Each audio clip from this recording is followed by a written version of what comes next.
All right, we thank you once again for staying with us on the show this morning on ITV. Of course, we've been trying to establish connection with the chairman of League of Patriotic Lawyers, who is also a former SUG president, University of Benin, the Guinea of Igwebe Kingdom. I want to say big thanks to Barrister Abubakar Yusuf for joining us.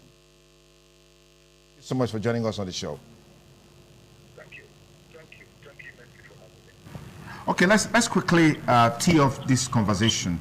The presidential primaries have been concluded, and there are some thorny issues that needs to be resolved in the days to come. I'd like to get your perspectives on how the primaries went and the candidates emerged, and the state of affairs basically in the build-up to the 2023 elections. Well, I would say that it was a huge success, in as much as no contender or no aspirant, so to say, in the court to contest the results. So I would say that it was successful for the ruling party, the opposition, and even the emerging parties, like emerging in the sense that there's a new force behind it, Labour, and even the Congress party, NNPP. So it was a huge success in a word or two, and that is one. Then secondly, we also witnessed a lot of intrigues, use of money to influence delegates, which is not too appealing in our democratic evolution. And thirdly, we also witnessed the smearing of what I call the smearing of myths. So hitherto now, we thought that the North, once they say something, the South will follow sheepishly. Okay. Like a matter of North local talk or something like that. Okay. North has spoken and the cost ended. But you will realize that the PDP, if we are not allowed to analyze subject to your convenience sometimes, the PDP threw up two very strong candidates, Wiki and Atiku, respectively. Atiku was Agudu barely escaped being politically lynched by the not too old Wiki and all that. So the other one, APC, you saw Jagaban emerging. So it was tantamount to what I call the smearing of meat. Yes. Okay, fantastic. There are concerns that as a major fallout of these primaries is the cross-carpeting of political parties. I mean, today, the national chairman of the ruling party, for example, is already concerned that people are going to be moving, or people are moving away from the ruling party. What do you make of this as a recurring decimal in our political space, especially in a pre-election year? Yeah, it's the same thing. What we have always said, and where we stay by it. Following the philosophy of Plutarch and Oscar Wilde as a rule. I do not necessarily change my opinion. What it stands to reason that leadership or our leaders, they are not really driven by ideology, but they are rather driven by selfish interest. If a man can cross carpet from party A to B, B to A, and B again, I think it stands to reason that whatever he's doing, whatever he wants to do, because the political party is a vehicle with which you drive your ideology. You can easily change your vehicle and with it stands to reason that you are not convinced in the first place about the strength of that car to reach its destination. So it is good to really call to question the integrity of these crossers, and even go to an extent to punish them. The Constitution, especially the electoral law, is very clear on it. Before you can change your political party, you must show skills, there must be division, there must be trouble in the party you are moving from. But there's no clear-cut trouble that we can see. So I also call the party from where they are crossing from to invoke the necessary law to punish them and let the National Assembly, especially those who are in the legislature, spread their seats vacant. So these are not men of conviction, but rather men that are driven by selfish interest, and they are not strong enough to realize our political potentials. What do you say, what do you make of the current resurgence of interest that seems to be aligned against the traditional political parties from what is happening in the country? What do you make of this? Sorry, could you take that question again? Yes, I said, what do you make of the seeming alignment of interests against the traditional politicians? I mean, people have talked about a third force, changing the narratives and all of that. What do you make of that? And this is largely driven by the youths. Yes, it's clear. It's very clear that it's an indication that the people are disenchanted. People are ready to take the mantle of leadership. The kind of mind revolution. When we say revolution, the people are always very, they're always very tired. They're always very skeptical. The youths are, they are descendants of the Southern people. They are descendants of the generation determined to suffer no longer. So they are coalescing and they're trying to find their level ground.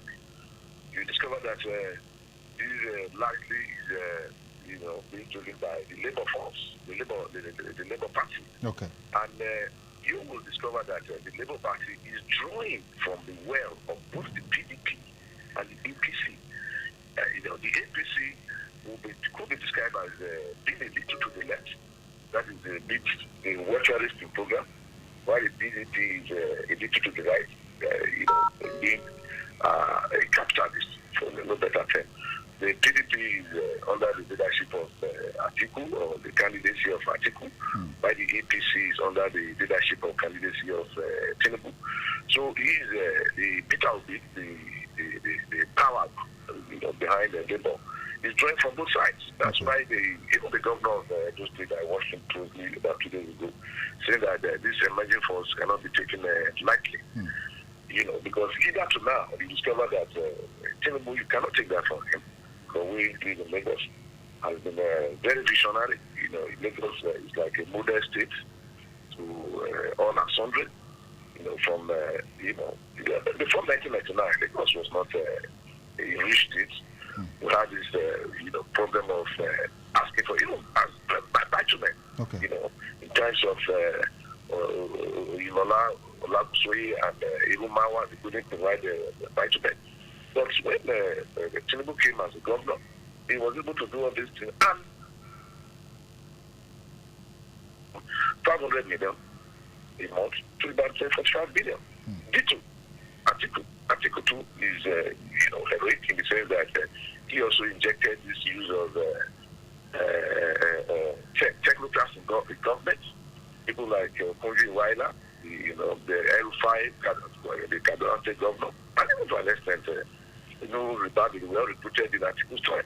So, but this new force is drawing from both the little to the right, which is the PDP, and little to the left. And it's an emerging force, and it should not be taken lightly. So is this new force, is this sustainable? What has happened so far? Does that in any way indicate sustainability? It's very sustainable. These people, the youth are not really interested in any other thing. I have been talking about a kitty election that there was no president there. They're interested, the youth are interested in the presidency. So in Lagos, the PDP is virtually non-existent here. Even in some parts of the country we have visited. So the battle is actually between the APC and the Labour Party. So I think they should be a real contest, and they should be able to show not just the youth, the entire populace. Don't forget, if you look at the demography, of the voters, the youths between 18 and 35 years, they represent about 48% of the voting masses. So this is not just a trend that should be taken lightly.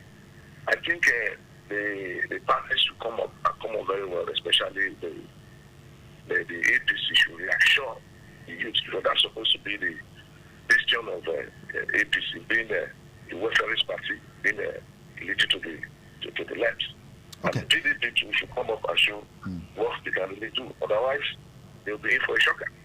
Okay, I'd like to come back home a little bit. You made reference to Edo State Governor a few minutes ago about the things he said about the third force, saying that the two major political parties should realize that their influence is waning by virtue of the emergence of this third force, and as such, they need to be very circumspect on how they relate with this third force. But what you make of the semi-intractable crisis rocking the state chapter of the PDP, and how this matter has been dealt with, handled in recent times, and where the party is now, particularly against the background that are going into the 2023 election? Yes, it is rather unfortunate because the Edo State is my state, and I'm amazed that up to now they've not been able to settle that problem between the governor and the Obi-led faction of the party.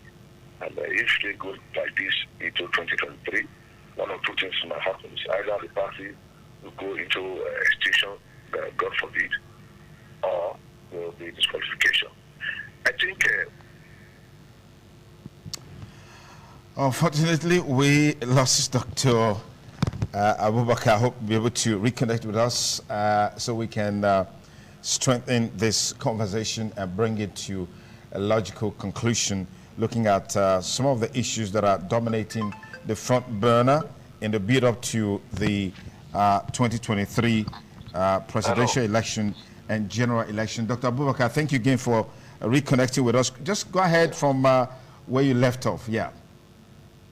Yes, I know Obi personally is a gentleman, and he provided, the platform, with which the governor realized his ambition when he was taken out of his party. So I think there should be a dialogue, a meaningful dialogue, a sincere dialogue that would midwife a settlement. Otherwise, we are going to be facing this issue of extinction, because it's the issue of structure, and this was the structure that consumed Osumbo, when he was fighting with the now diseased and any overstructure. That fight led to his political demise. So I think we should tread very cautiously and ensure that there is a genuine attempt to settle, not to scuttle the political process for a morsel of bread or for a selfish reason. Do you still think that's feasible against the background of several efforts made in the past to resolve this issue? Yes. You think that's feasible? I mean, you see the possibility of any settlement against the background of several efforts made in the past to get this issue resolved, and any time that is done, it's as though the matter has escalated? Well, I think it's a question of ego. I own the party. My car is bigger than your car, so to say. There's nothing that you cannot resolve on the negotiation table. If you people were able to arrive at a consensus in midwifing a successful campaign, I saw them campaigning all over the local government, against Pastor Izeyamo, and eventually the governor became victorious. I think there's nothing that you cannot settle. If this ego is taken to the background, and things are the governor is a gentleman. I've known Obi too for more than 3 decades. He's also a gentleman. I think I believe that you have the people between these two men, leaders. They are leaders in their own right. Would not see Obi and the governor.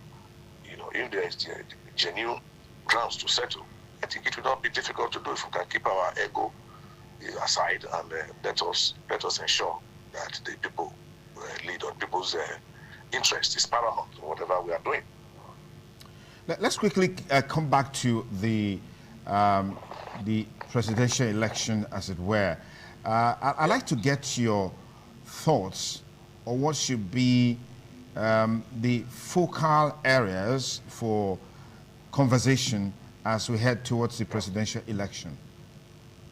Well, we are in dire straits. We are facing an economy that is parlous, and we are facing the problem of infrastructural decay, especially roads, lights, and what have you. And we're also facing the problem of insecurity, which has eaten deep into the south. It used to be something of the northern concern, but surprisingly, the criminals or the terrorists, so to say, terrorists in quotes, they are virtually encircling the entire nation. This again calls for the issue of restructuring, with the desire to bring forth the use of state police. There's virtually no state in Nigeria that has not been touched by these militants who kidnap for money. So we have failed security situation. We have a parlous economy, and we have, as we speak, the students, they've been at home for more than 9 months. That calls for question. And these are very vital areas that the potential leaders should be talking about. And look at the exchange rate. The dollar is now about 610, to the naira. This is not good to write home about. And we are concerned, indeed alarmed, that not even the present political actors are talking about this heavy problem. Other than Lagos, the entire country is engulfed in ismail or engulfed in insecurity. Okay. Yeah. Okay. So we also attach this fire brigade method to solving problems. Insecurity should be solved at the level of the local level. When you invest money in intelligence,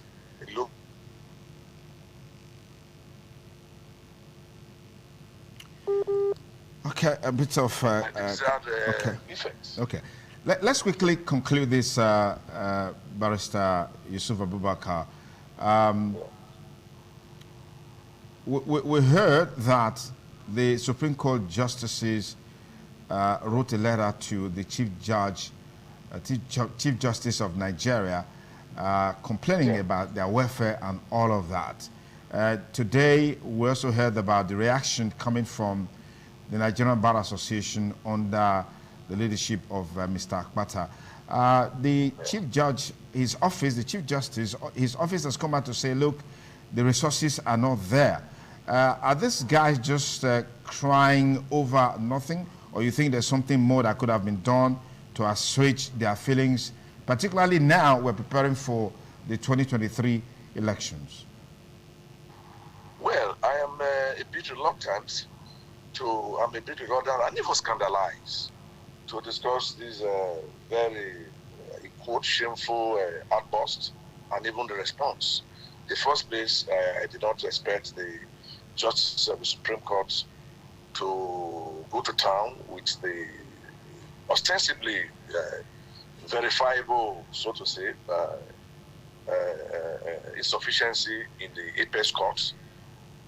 But since it has done that, the corresponding reply by the CJN is also not commendable.